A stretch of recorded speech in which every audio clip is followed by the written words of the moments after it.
दोस्तों, computer rankers YouTube channel पर आपका स्वागत है।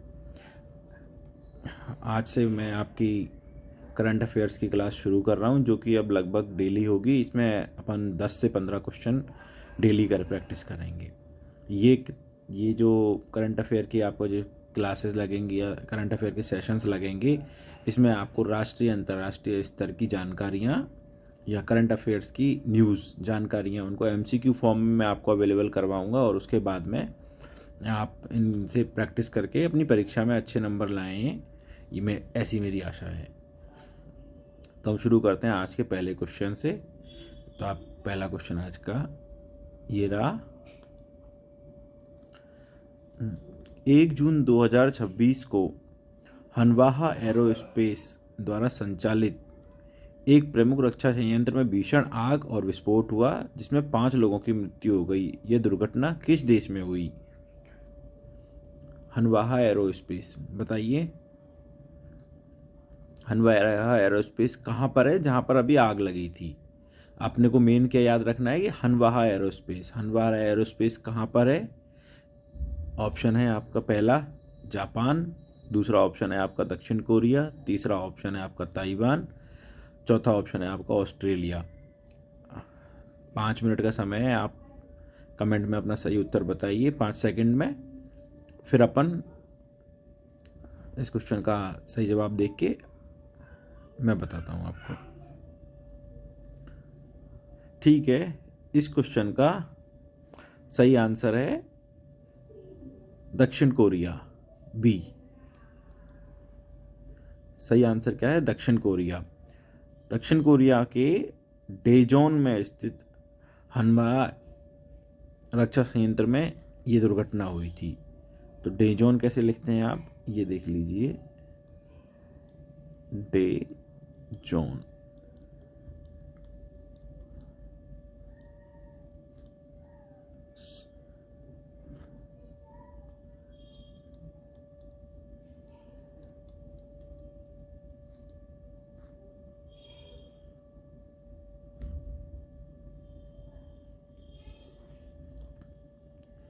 अब अपन करते हैं अपना अगला क्वेश्चन। अच्छा, ये क्वेश्चन सिर्फ इंग्लिश में ही रह गया है, फिर मैं आपको बता देता हूँ। इंग्लिश में पढ़ते हैं। Amidst rising tension in West Asia on June 1, 2026, which country's air defense destroys missiles and drones mid-air after nationwide siren sounded? Hindi में अपन इसकी बात कर रहे हैं तो पश्चिमी एशिया में बढ़ते तनाव के बीच 1 जून 2026 को किस देश के हवाई रक्षा तंत्र ने देशव्यापी सायरन बजने के बाद मिसाइलों और ड्रोनों को हवा में नष्ट किया? आपके ऑप्शन है ओमान, संयुक्त अरब अमीरात, कुवैत, कतर। अच्छा, वैसे तो आप सब अनुमान लगा रहे होंगे कि बोला यार सर इज़राइल ऑप्शन में हो जाना चाहिए, ईरान ऑप्शन में हो जाना चाहिए, या फिर आपने यूएई का नाम भी सुन लिया होगा। अब ये चारों ही ऑप्शन ऐसे हैं कि जहाँ पे हमले चल रहे हैं। तो आप जल्दी से 10 सेकंड के अंदर अपना जवाब दीजिए, कमेंट में लिखिए, फिर मैं आपको अगला अपना जवाब देता हूँ।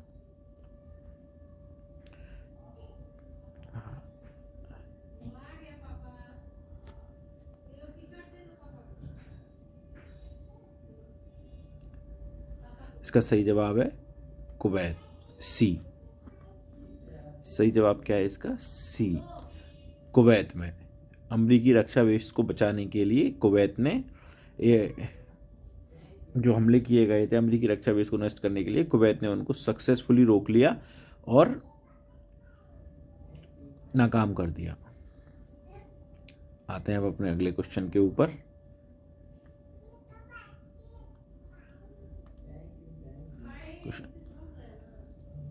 क्वेश्चन नंबर 3, सीमा विवाद के संदर्भ में किस देश के प्रधानमंत्री बालेंद्र शाह ने संसद में सार्वजनिक रूप से टिप्पणी की कि उनके देश ने भी कुछ भारतीय क्षेत्रों पर आक्रमण किया है? तो वैसे तो आप अगर बालेंद्र शाह का नाम सुने हैं, बहुत सारे लोग इस बात को जान गए होंगे कि बालेंद्र शाह कहाँ के पीएम है। इंग्लिश में भी इस क्वेश्चन को पढ़ लेते हैं। In the context of the border dispute the prime minister of which neighbouring country Balendra Shah publicly commented in parliament that his country has also encroached of some Indian territories. तो option है आपके Bangladesh, Nepal, Bhutan, Myanmar. Answer बताइए 10 second के अंदर।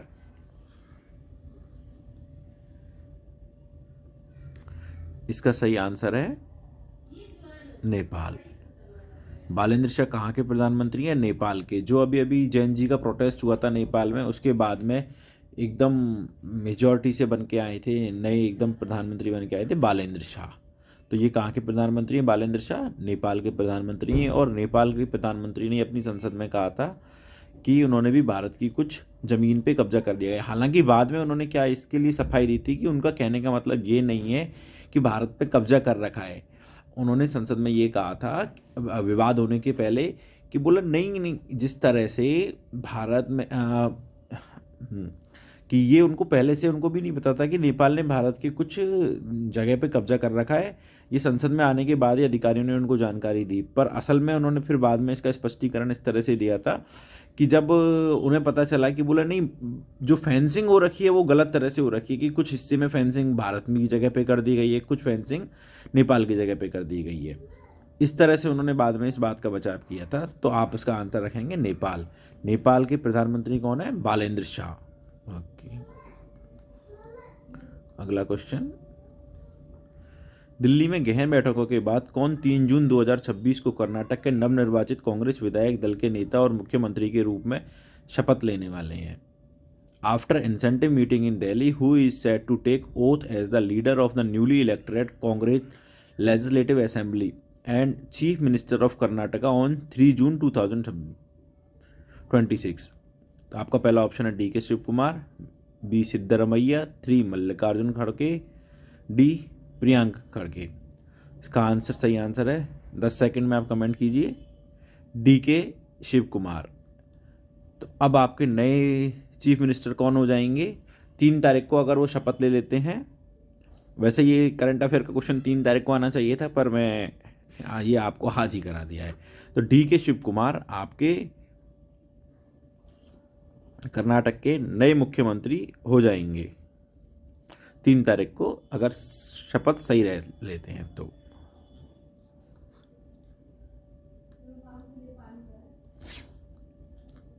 अगला question.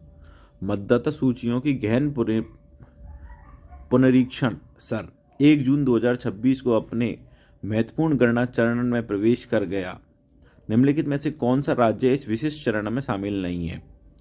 The special intensive revision SIR of the electoral rolls entered in the crucial enumeration phase on June 1, 2026. Which of the following state is not included in the specific phase? A. Odisha, B. Mizoram, C. Sikkim, D. Rajasthan. 10 second में आप अपना answer बताइए इसका।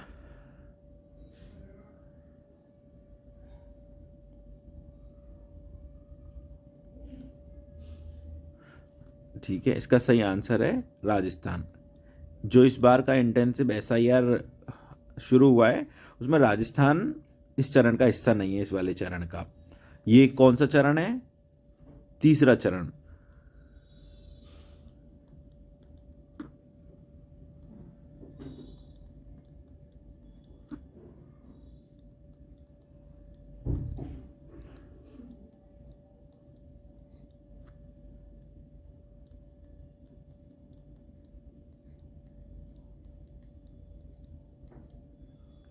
और इसमें कौन कौन से राज्य शामिल हैं?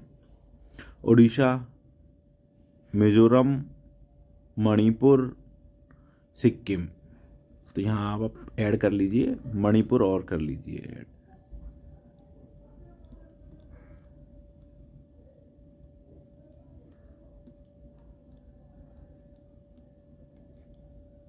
मणिपुर भी इसमें शामिल है। तो SIR का कौन सा चरण हुआ? ये तीसरा चरण। SIR कौन कराता है? भारत का निर्वाचन आयोग। SIR कौन कराता है? भारत का निर्वाचन आयोग। ठीक। अगला क्वेश्चन। 31 मई 2026 को किस IPL टीम ने फाइनल में गुजरात टाइटंस को हराकर लगातार दूसरी बार खिताब पर कब्जा किया? On May 31, 2026, which IPL team won the title for the second consecutive time by defeating Gujarat Titans in the final? तो ये आए, इसका सही आंसर क्या है? जल्दी बताइए 10 सेकंड के अंदर। Royal Challengers Bengaluru. विराट कोहली की टीम है।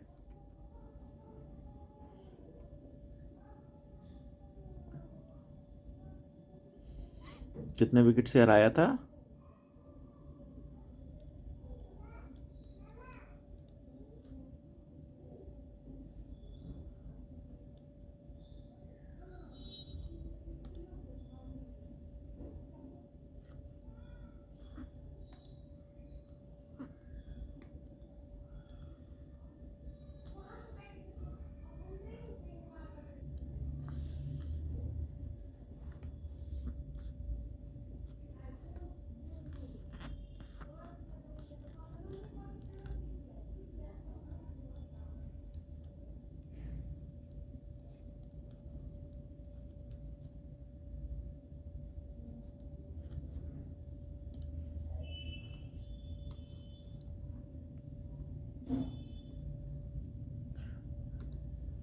अब आते हैं अगले क्वेश्चन को। केंद्रीय माध्यमिक शिक्षा बोर्ड ने पुष्टि की है कि एथिकल हैकर्स द्वारा बताई गई सुरक्षा कमियों को दूर कर लिया गया है। इस प्रभावित ऑनलाइन मूल्यांकन प्लेटफॉर्म का नाम क्या है? अभी कुछ टाइम पहले आपने सीबीएसई का विवाद भी सुन रखा होगा कि बोला सीबीएसई में बच्चे कह रहे थे कि बोला हम तो पेपर अच्छा करके आए थे पर हमारे नंबर सही नहीं आ रहे हैं, दिक्कत आ रही है। तो सीबीएसई ने एक नई स्कीम चालू की थी, ऑन स्क्रीन मार्किंग। तो ऑन स्क्रीन मार्किंग शुरू की थी। इसमें क्या किया गया था कि भाई सारी कॉपी स्कैन कर दी गई थी और उसे कंप्यूटर पे डाल दिया गया था। अब टीचर डिजिटली उसकी मार्किंग कर रहे थे। तो उसमें कुछ खामियां आई थी, हैकरों ने कहा कुछ उसमें कमियां बताई थी कि वो उन्होंने प्रॉपरली उसको कुछ हैक कर लिया है या फिर जो कॉपियां नहीं दिखाई जा रही हैं, कुछ इस तरह की कमी बताई थी। तो वो कौन सा सिस्टम था, उसका नाम क्या, प्लेटफॉर्म का नाम क्या था? आपका ऑप्शन है ऑनमार्क, शाला दर्पण, डिजी स्कोर, बोर्डेबल। तो आपका सही ऑप्शन क्या रहेगा इसका? On mark. ऑन मार्क इसका सही आंसर है। नो। 1 जून 2026 को राजस्थान के लोक निर्माण विभाग ने बजट 2026-27 के तहत 77 सड़क परियोजनाओं को मंजूरी दी। इन स्वीकृत परियोजनाओं की कुल लागत है: ए 450 करोड़, 676.74 करोड़, 892.10 करोड़, 1200 करोड़।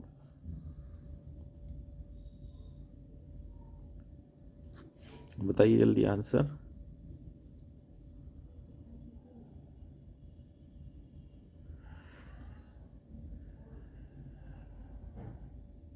इसका सही आंसर है बी।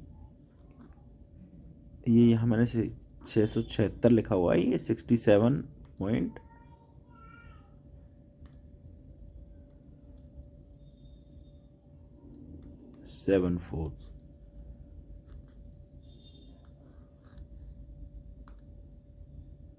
नवा क्वेश्चन।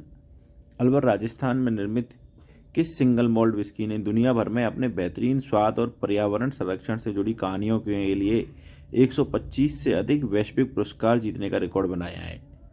अब इसमें क्या खास बात है? वैसे ही भारत की विस्की दुनिया भर में अच्छी नहीं जानी जाती,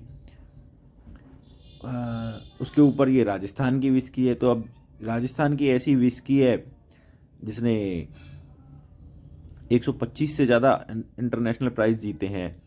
तो अब क्वेश्चन तो बनता है इसके ऊपर। तो इसका सही आंसर क्या है? इंद्री, अमृत, गोडावन या रामपुर? अच्छा, आजकल ये आपको पता है इंद्री भी टॉप क्लास विस्की हो गई है, रामपुर भी टॉप क्लास विस्की है, गोडावन भी टॉप क्लास विस्की है। हाँ, तो आप बताइए इसमें से सही आंसर क्या है? इसका सही आंसर है गोडावन। गोडावन ने 100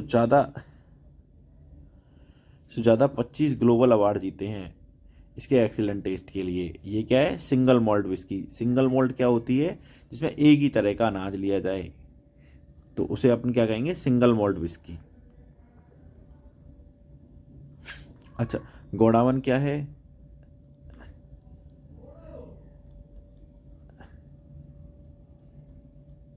राजस्थान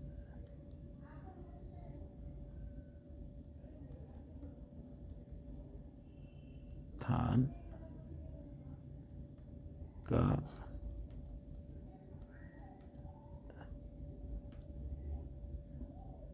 राज्य पक्षी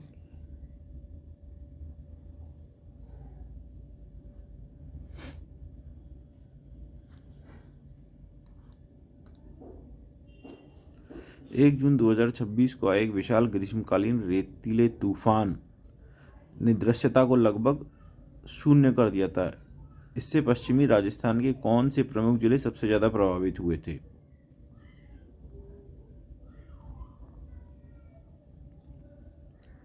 जैसलमेर, बीकानेर, जयपुर और दौसा। अब जयपुर और दौसा तो होगा ही नहीं। जयपुर और दौसा तो पश्चिमी जिले ही नहीं है, पश्चिमी राजस्थान में नहीं है। उदयपुर और डूंगरपुर, अलवर और भरतपुर भी नहीं है। उदयपुर भी दक्षिणी राजस्थान में ही माने जाएंगे क्या? तो इसका सही आंसर बचता है जैसलमेर। सही आंसर क्या है इसका? जैसलमेर।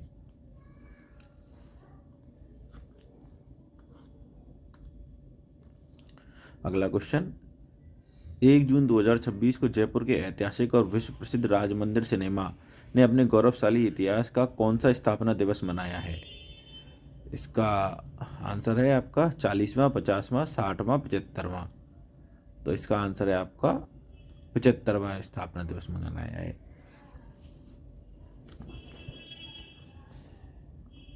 कब स्थापित हुआ था? 1 जून 1976 को।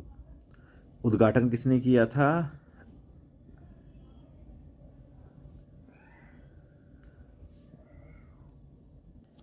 हाँ,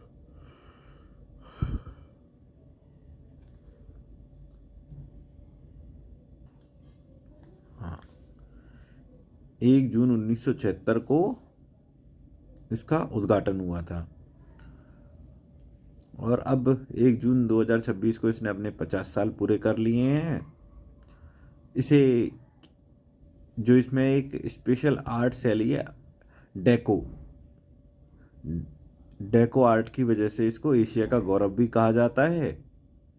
अच्छा, इसकी नींव, इसको क्या है कि 1996 में ही इसकी नींव डाल दी गई थी। और 1 जून 1976 को ये दर्शकों के लिए खुला था। पहली फिल्म कौन सी थी इसमें? चरस। और इसके डिज़ाइनर कौन थे? WM नामजोशी। तो ये सब चीज़ें आप याद रखना। मैं लिख इसलिए नहीं रहा हूँ कि मेरा क्या है कि ये पेन सही तरह से काम नहीं कर रहा है।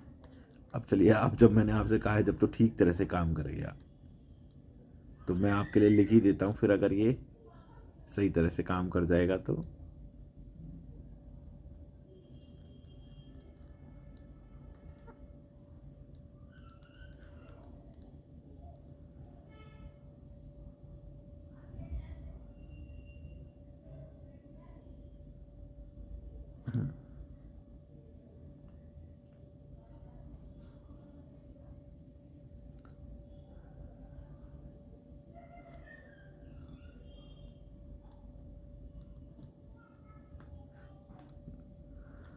नहीं कर रहा है सही तरह से काम। चलिए, मैं अभी इसमें थोड़ा सा सुधार करना होगा, सुधार करूँगा, फिर उसके बाद में मैं आपको बताऊँगा। अब हम करते हैं अगला क्वेश्चन। रक्षा क्षेत्र में एक बड़े सुधार के तहत नए chief of defence staff general NS राजा सुब्रमण्यम का मुख्य लक्ष्य किस महत्वाकांक्षी योजना को जमीन पर उतारना है, जिससे भारतीय थल सेना, वायुसेना और नौसेना को एक साझा कमान के नीचे लाया जा सके? सबसे पहले तो अभी नए CDS कौन नियुक्त हुए हैं? NS राजा सुब्रमणी। नए CDS कौन बने हैं? NS राजा सुब्रमणी। ठीक है, अब आप बताइए इसका सही ऑप्शन क्या है? आत्मनिर्भर भारत रक्षा विंग, थिएटर कमांड, सैन्य थिएटर योजना, ट्राई सर्विस आधुनिकीकरण mission, integrated digital defence grid. बताइए।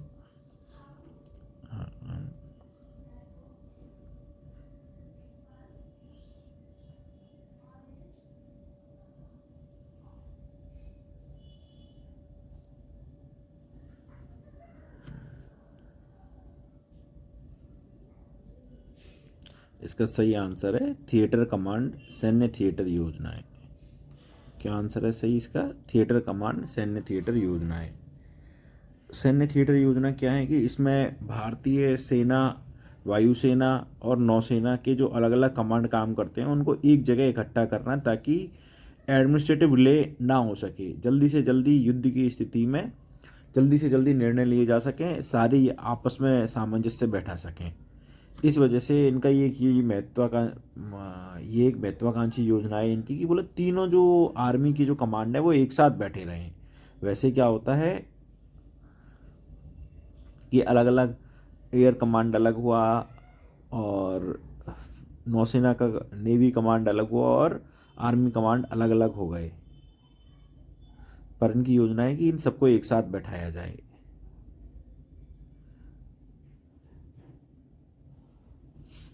ठीक है।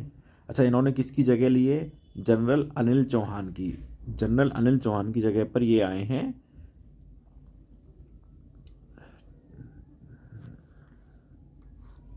अगला क्वेश्चन, भारतीय रेलवे के लोगो और प्रशासनिक जोन के संदर्भ में निम्नलिखित कथनों पर विचार कीजिए। अच्छा, इस क्वेश्चन को करने के बाद में आपको पता होगा, क्या पहले से आप क्या ये जानते थे कि ये बातें भी थी? तो क्वेश्चन पढ़ते हैं। Consider the following statement regarding the logo and the administrative zones of Indian railway. भारतीय रेलवे के संशोधित लोगों में सितारों की संख्या 17 से बढ़ाकर 18 कर दिया गया है। रेलवे लोगों में मौजूद सितारे भारत के प्रशासनिक रेलवे जोन को प्रदर्शित करते हैं। भारत का 18वां railway zone South Coast Railway है, जिसका मुख्यालय विशाखापत्तनम में स्थित है। उपयुक्त कथनों में से कौन सा सही है? 1, 2, 3, केवल 2 और 3, 1 और 3, केवल 1 और 3। अब इसका मैं पहले आपको सही आंसर बता देता हूँ, क्योंकि आप भी इसमें ऐसा फैक्ट मिलेगा जिसे आप भी पहले नहीं जानते होंगे।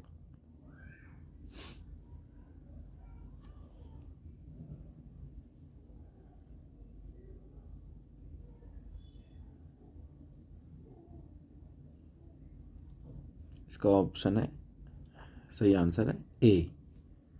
भारतीय रेलवे के संशोधित लोगों में सितारों की संख्या 17 से बढ़ाकर 18 कर दी है। क्यों कर दिए? क्योंकि अब रेलवे में 18 जोन हो गए हैं। हर एक सितारा एक जोन को दिखाता था, उसके एडमिनिस्ट्रेटिव जोन को दिखाता था। तो इसका मतलब रेलवे लोगों में मौजूद सितारे भारत के प्रशासनिक रेलवे जोन को प्रदर्शित करते थे। फिर अगला ऑप्शन, भारत का 18वां railway zone South Coast Railway है।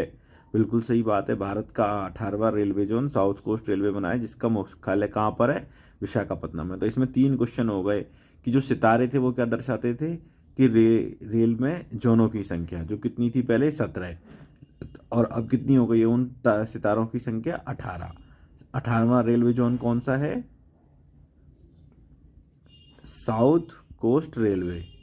मुख्यालय कहाँ पे साउथ कोस्ट रेलवे का? विशाखापत्तनम में। इससे पहले कुल कितने रेलवे जोन थे? 17 जोन और थे। ठीक। अगला क्वेश्चन, जर्दालू मुख्य रूप से निम्नलिखित में से किस फल की एक प्रसिद्ध किस्म है और मुख्य रूप से किस राज्य से संबंधित है? तो आप बताएंगे ये सेब जो हिमाचल से संबंधित है, आम बिहार से संबंधित है, केला तमिलनाडु से संबंधित है, या लीची है जो पश्चिम बंगाल की है। तो इसका सही आंसर क्या है? आप बताइए। इसका सही आंसर है आम। जर्दालू जो है एक आम की किस्म है और बिहार के आम की किस्म है। अब ये जर्दालू आम की किस्म फेमस क्यों हुई, अभी अचानक क्यों आ गई है? आपका करंट अफेयर का क्वेश्चन क्यों बना है? इससे करंट अफेयर के क्वेश्चन बनने का कारण है, ये प्रधानमंत्री मोदी जी के द्वारा मन की बात में इसके ऊपर बात करना, चर्चाएं करना। तो प्रधानमंत्री जी अगर किसी बात का, किसी चीज़ का नाम लेंगे तो वो आपका एक करंट अफेयर का क्वेश्चन बनने की काफ़ी ज़्यादा संभावनाएं हैं। तो जर्दालू किसकी किस्म है? आम की। और कहाँ का है? बिहार का। जर्दालू आम की किस्म है, बिहार के आम की किस्म। इसी के साथ आपके आज की करंट अफेयर्स क्लास समाप्त होती है। आज थोड़ी गर्मियाँ रही हैं क्लास में, तो आशा करते हैं आज आप इसको संभाल लीजिएगा। शुरू शुरू में पहली पहली क्लास लग रही है, इस वजह से कुछ गलतियाँ होती हैं। अगली बार से कोशिश की जाए कम से कम गलतियाँ करेंगे, कम से कम गलतियाँ हों। मैं अपना बोर्ड और ये डिजिटल बोर्ड भी सुधरवाने की कोशिश करता हूँ, इसको भी देके आता हूँ जैसे ही टाइम मिले या क्लास नहीं लेनी रहे तो। इसके बाद हम फिर आगे की क्लास चालू करेंगे। ठीक है, धन्यवाद और अच्छे से पढ़ाई कीजिए। आपका सीईटी का नोटिफिकेशन भी आ चुका मतलब अब सीईटी भी 1-2 दिन में आ जाएगा। कुछ और भी कई सारी वैकेंसी आने वाली हैं, तो आपको तैयारी अभी से ही करते रहना चाहिए। ठीक है, इसी के साथ आज के लिए गुड बाय, धन्यवाद, thank you, good night. Good night क्या, आप लोग तो पढ़ाई कीजिए, गुड नाइट मैं सोऊंगा।